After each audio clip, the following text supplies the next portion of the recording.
kritik yang merupakan saran, koreksi, dan masukan yang berkaitan dengan kepentingan masyarakat luas itu tidak bisa dipidana. Yang dapat dipidana adalah perbuatan yang bersifat menghina, menista, dan juga memfitnah. Tapi kabar baiknya yang perlu diketahui masyarakat luas adalah tidak akan ada proses hukum. Kitab Undang-Undang Hukum Pidana atau KUHP bersama Kitab Undang-Undang Hukum Acara Pidana atau KUHAP mulai berlaku pekan ini.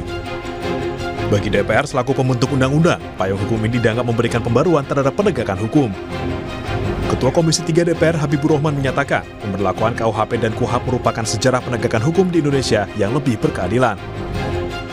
Kita berharap ya, niat baik kita semua, Komisi 3, pemerintah, kemudian juga Pak Kapolri dan Pak Jaksa Agung ya, untuk menjadikan hukum ya lebih manusiawi, lebih berkeadilan, bisa benar-benar terwujud. Namun niat baik itu masih menyisakan kekhawatiran bagi publik, terutama terhadap pasal-pasal yang rawan disalahgunakan dan rawan kriminalisasi. Direktur Amnesty International Indonesia Usman Hamid menyatakan, KUHP dan KUHAP memiliki peran sentral dalam menegakkan demokrasi.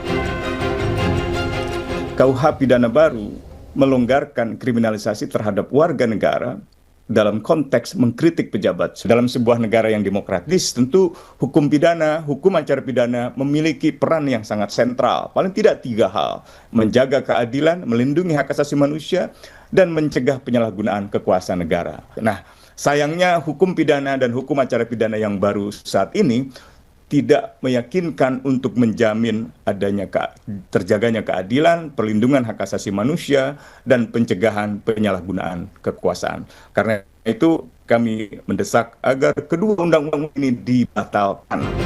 Menanggapi kritik dan kekhawatiran itu, tim ahli KUHP Nasional Albert Aris membantah dan menilai pernyataan Usman menyesatkan. Albert menjelaskan kritik yang masuk dalam koreksi dan saran tidak masuk dalam tindak pidana. Lain hal dengan fitnah dan penghinaan.